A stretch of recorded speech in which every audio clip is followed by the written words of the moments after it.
The event today gave me a lot of hope that there is the possibility of exchanging ideas, and not just ideas, but very specific technologies, and harnessing the innovation potential between Sweden and India, both to develop new technologies and new innovations, but also implementing them and learning from each other. And that, I believe, is the biggest value of this particular event.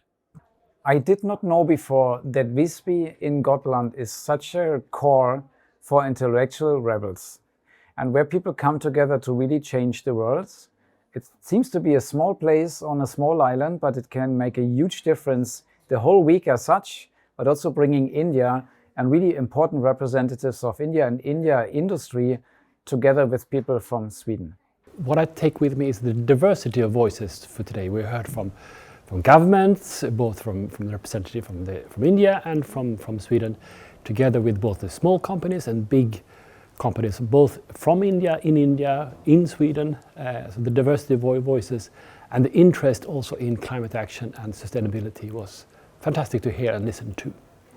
I would say it was a lot of good experiences, but one thing that I can recollect, which kind of sticks in my head, is that there's a consequence to everything, and it's not just about greenwashing that is important, but about actually seeing the actual real benefits to all the parties involved. I think that's the only way you can actually get sustainability right into the industry, and that was well described today. India-Sweden collaboration, I believe, gets further enhanced. This particular event, engaging India at Almedalen during the Almedalen week, has strong sponsorship from the government of India. We had the ambassador designate who chaired. We also had the Swedish government represented through the ministry, and the Apex Innovation and Investment Body was also present.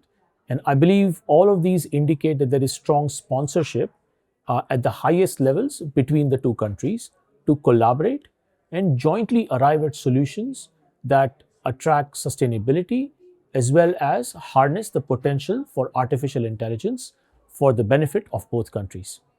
If you look at India and Sweden, it seems to be like very opposite type of countries. I work a lot in India. If you come from Delhi to Visby, the difference couldn't be bigger. However, we share the same issues. And if you talk about agriculture, for example, I mean, the core for really solving those issues can be also in Gotland when we start to look at how can we improve soil quality, how can we improve soil quality in India, how can we improve quality of soil in Sweden. There's not necessarily a huge difference. It is really bringing people together with different perspectives, bringing them out of their box and supporting each other with new thoughts, and that's the place to go. I really hope and I think there will be a connection both between the participants today, around the coffee table and around the fika table, that will probably continue throughout the year, and some of us will see each other here next year as well. I hope that both between the governments of India and Sweden there will be further cooperation, as well as the big and the small companies. Quite good. I mean, these are good events to network and form the initial links. Obviously, we have to work on this further with all the people that we have met, the connections that we have made. It was good to meet the ambassador for the first time also. It's his first speech in Sweden. So I think it would be an impression he might remember us, and it's a good avenue for us to get into India and expand on the partnerships that we've already built. So we see a good progress going forward.